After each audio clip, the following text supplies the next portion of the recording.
Hi, எல்லோரும் எப்படி இருக்கீங்க? நல்லா இருக்கீங்களா? நானும் நல்லா இருக்கேன்.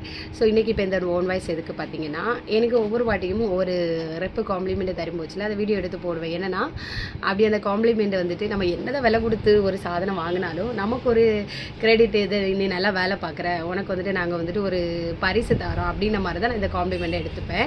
ஸோ அப்படி நமக்கு ஒரு தடவையும் பரிசு கிடைக்கும் போச்சுல நம்ம வந்துட்டு ரொம்ப சந்தோஷமாக இருக்கும். எடுத்துக்காட்டுக்கு நம்ம சொல்லணும்னா எக்ஸாம்பிள் வந்துட்டு நம்ம இப்போ திருவிழா வைப்பாங்க. இப்போ பொங்கலுக்கு நிறைய பேர் வந்துட்டு விளையாட்டு போட்டியெல்லாம் வைக்கும் போச்சில் உயிரை கொடுத்து விளையாடுவாங்க. அது அடி இடி நல்லா பாடும். எதுக்காக? ஆனால் அது கிடைக்க போகிறது வந்துட்டு 50 ரூபா பரிசோ 100 ரூபா பரிசோ, என்னாலும் நம்ம ஒரு பரிசு வாங்கணும் அப்படிங்கிறத நம்மளோட மைண்ட் செட்டாக இருக்கும்.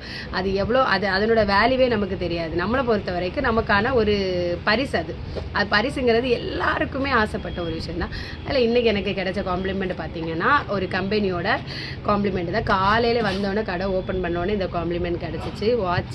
வாட்சில் என்னோட மூஞ்சி தெரியுதா? அது எப்படி தெரியுதுன்னா ஃப்ரண்ட் கேமரா போட்டு நல்லா தெரியுது. ஸோ இந்த வாட்ச் நல்லா இருக்கா? இது லேடிஸ் வாட்ச் இல்லைன்னு தான் நினைக்கிறேன், ஜென்ஸ் வாட்ச் தான். சரி, எங்கள் அப்பாவுக்கு கொடுப்போம், எங்கள் அப்பாவுக்கு நம்ம அப்பாட்ட ஆல்ரெடி வாட்ச் இருக்குது, எங்கள் அப்பாவுக்கு கொடுப்போம் அப்படின்னு சொல்லிக்கிட்டு எனக்கு ரொம்ப பிடிச்சிருக்கு. ஸோ எனக்கான ஒரு பரிசாட்டு இன்றைக்கி காலையில் நான் எடுத்துக்கிட்டேன். மந்த் எண்டில் நமக்கு ஒரு பரிசு கிடச்சிருக்கு. ஸோ எத்தனை பேர் இப்படி பரிசு கிடைக்கும் போச்சுல ரொம்ப சந்தோஷம். அதோட ப்ரைஸை பார்க்காம நமக்கு ஒரு பரிசு கிடச்சிச்சேன்னு சொல்லிக்கிட்டு எவ்வளோ பேர் சந்தோஷப்படுவீங்க. உங்களோட ஒவ்வொருத்தரோட எக்ஸ்பீரியன்ஸை கமெண்ட் பண்ணுங்கள். ஓகேங்களா? பை. அடுத்த வீடியோவில் பார்ப்போம்.